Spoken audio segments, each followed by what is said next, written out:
wish you guys would stop making fun of my uneven doorknobs because they're really not that bad. Like in person, you really can't tell. I don't know what it is about the video, but hey y'all.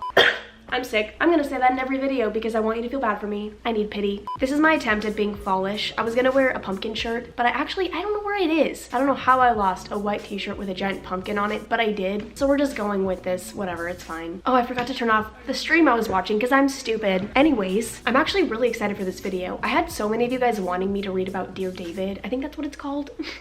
I'm a horrible person. Hang on, let me check. Yeah, a lot of you wanted me to talk about Dear David for so long. It was like this viral Twitter ghost story thing, but so many YouTubers were doing it and you could read the thread yourself. And I don't know, I was kind of like, I don't really care enough to do it. I guess I just figure if there's already videos on it, why should I make a video on it? You guys can watch those. But I understand why people still remake those videos. I don't know. I don't make sense, okay? But I found this. I was reading ghost stories on this website and I kept scrolling down and it says 5 real life ghost stories that are just as creepy as Dear David. So I thought this sounded interesting. I never fully looked into Dear David. I read some of the tweets just because you guys wanted me to read about it, but I wasn't keeping up with it. So I think I read like the first couple parts, but then, you know, they kept adding to it and I never really looked at it after that. I know it was like some weird baby thing with like a thing in its face, right? There was also a thread by The Sun Vanished or something like that you guys wanted me to talk about, but again, same thing. There's already people talking about it. I just don't really see the point. So we're gonna read these instead. There's an intro segment before it actually gets into the ghost story, so we're gonna read that because I think it touches on Dear David a little bit, and honestly I don't really know what it is, so we're gonna read that first just so that we're all caught up here, and just in case you guys don't know what it is either. Ignore the weird porcupine on the side of my head. I'm sorry, my hair is so dirty right now. I just can't be bothered to wash it. Ladies,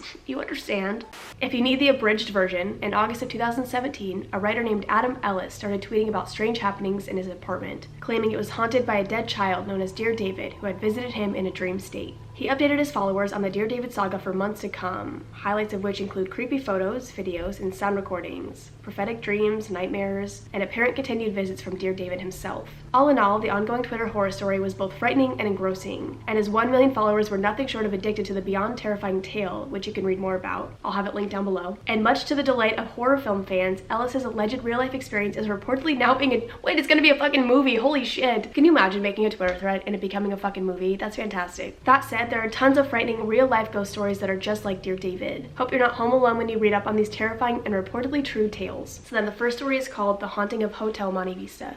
Hotel Monte Vista in Flagstaff, Arizona is the setting for a slew of terrifying real-life ghost stories, many of which involve creepy kids like our good old buddy Dear David. According to the hotel's website, some guests of the hotel, including children, report seeing a little boy wandering the halls and hearing a child's voice as if he's walking right behind you. Some people even claim that the boy's ghost physically touched them. Not chill. Guests of the hotel have also experienced other disturbing occurrences, such as cold male hands touching them as they try to sleep, TV channels changing at random, and light bulbs mysteriously unscrewing themselves. And some male guests have had the feeling of hands placed over their mouths and throats and awakening unable to breathe. That's terrifying. Perhaps most terrifying of all is the reported sound of infants screaming in the hotel's basement. The disturbing sounds of an infant crying in the basement have been heard again and again, explained the hotel's site. Staff have found themselves running upstairs to escape the sound of the cries. Wait, that'd be me actually. I'd be like, I can't take this anymore. I'm literally going to Arizona in November and now I really want to go to this fucking hotel. I'm actually really tempted to. I need to remember to do that, so I'm gonna take a screenshot of the fucking hotel site. I want to stay at more haunted places and I know a lot of you guys want me to do it too, so I got you bitches. I actually had no idea about that one. I go to Flagstaff all the time. My family has a cabin up there. I could totally do that. I might butcher this next one a little bit. It says Children of the Ursulines Convent. I think I might be saying Ursuline wrong, but we're gonna go with it. New Orleans is apparently bursting with paranormal activity as it's a hotspot for ghost hunters. The one spot that's particularly creepy and reminiscent of Dear David in its child ghostiness is the Ursulines Convent and the strange occurrences reported there. According to Ghost City Tours, people have reported the loud and unexplained sound of children on multiple occasions outside the building. As explained on their site, both our guides and our guests have reported hearing the sound of children playing in the courtyard of the Ursulines Convent at 10 p.m. There were no children there. Apparently, the closer people get to the convent, the louder the sounds become, despite there being no children present. Some people even report seeing the apparition of a child. Ghost City Tours suspect the haunting experiences are the sounds of the past playing over and over again, which makes nobody feel better. Why are the spirits of these children trapped in this old convent? Unless you plan to bring a Ouija board out there yourself and try to find out, it continues to remain an all too creepy mystery. Let's not do that. No Ouija boards in this house. We are anti-Ouija boards here. Oh, this one seems creepy as fuck, and there's a video that goes with it. It says child ghost calling out mommy on video. No hotel or haunted convent here, just a good old family home haunted by the ghost of a dead child. According to the video's description, he had a ghost following him around in his home for more than a year, but he was prompted to take a video with his GoPro camera after noticing that his dog had spent the last few nights appearing to chase, follow, and stare at some invisible entity. After his dog started up with his mysterious nightly antics, the video was filmed, and the results, if they're as real as the poster claims they are creepy as heck. If you watch the video, you'll hear what sounds like the word mommy being called out in a childlike voice in response to the poster trying to communicate with the entity. The poster is the guy filming the video, or who posted it on YouTube, by the way. As the short video goes on, there are more mysterious mumblings coming from the supposed ghost child. They're harder to make out, but some sound like a child is calling out, "Come over here," and "I'm on the rug now." Grateful as fuck that no child ghosts have appeared in any of my living spaces, and despite the Twitter fame that could result from such an experience, I'd really like to keep it that way. And then I'm actually gonna play the video right here. I haven't even listened to it yet, so we're gonna listen to that shit. Amazing child EVP in my home, 10/3/13. No, the television was on, but was on mute. For the third night in a row, my dog has been staring at something in my living room, following it intently. I decided to pull out my GoPro EVP rig and record. What I caught was the voice of a child responding to me as well as other voices. Again, my house was quiet, TV was on mute, Debbie was quiet, not saying a word. The voice you hear via EVP is just that, an unexplained voice. It sounds like a child. It is never dull in my house when it comes to activity, that's for sure. Is there anyone in here? Hello?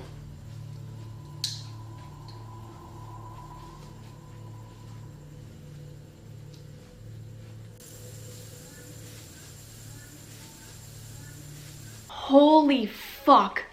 It's so fucking clear. Okay, normally with the EVP shit, I'm kind of like, okay, I don't know about that one, but oh my god.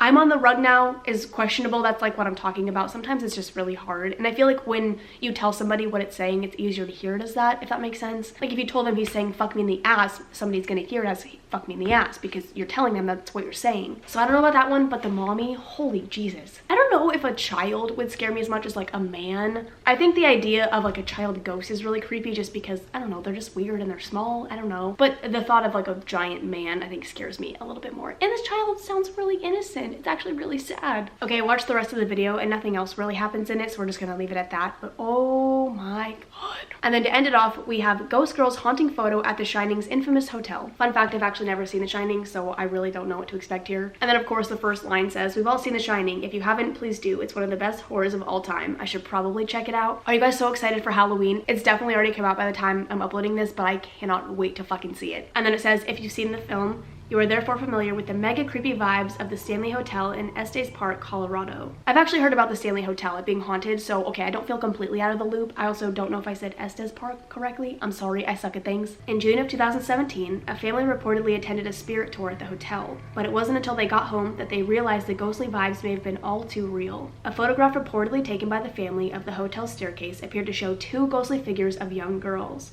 despite the fact that no one matching the description was present during the tour. This eerily gives us flashes of the terrifying Grady twins who wander the hallways of The Shining's Overlook Hotel in the film. Don't believe it? Take a look at the photo for yourself. Okay, wait, we're gonna look at this shit. I'm gonna put it right here. I'm actually kind of scared to see it. I hate this stuff.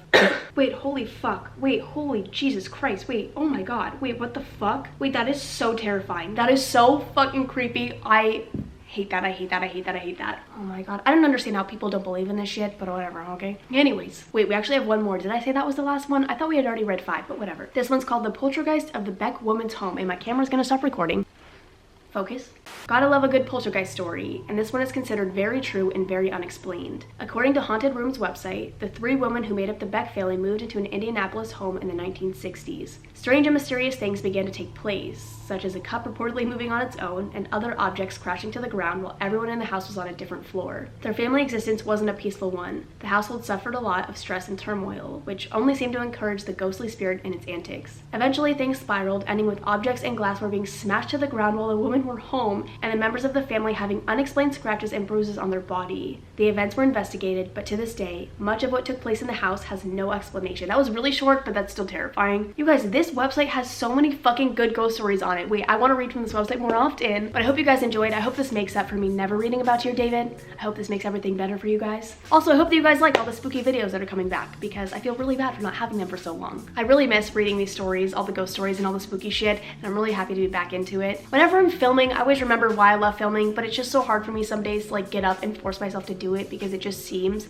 like so much for me right now. We love depression, but I feel a lot better recently, so I'm hoping that things only go up from here. But I hope you guys enjoyed. I love you, and I will see you in the next one. Bye. This shirt is stupid, honestly. It's supposed to be like this. It's my mom's actually, but it just looks dumb like this. I like the color of it, and I'm like, the sleeves are really short. This is a stupid shirt, but it just looks so much better like this, but it doesn't want to stay like this because it's not how it's supposed to be worn. You know what I mean? And so sometimes I go, okay, whatever. Okay, see ya.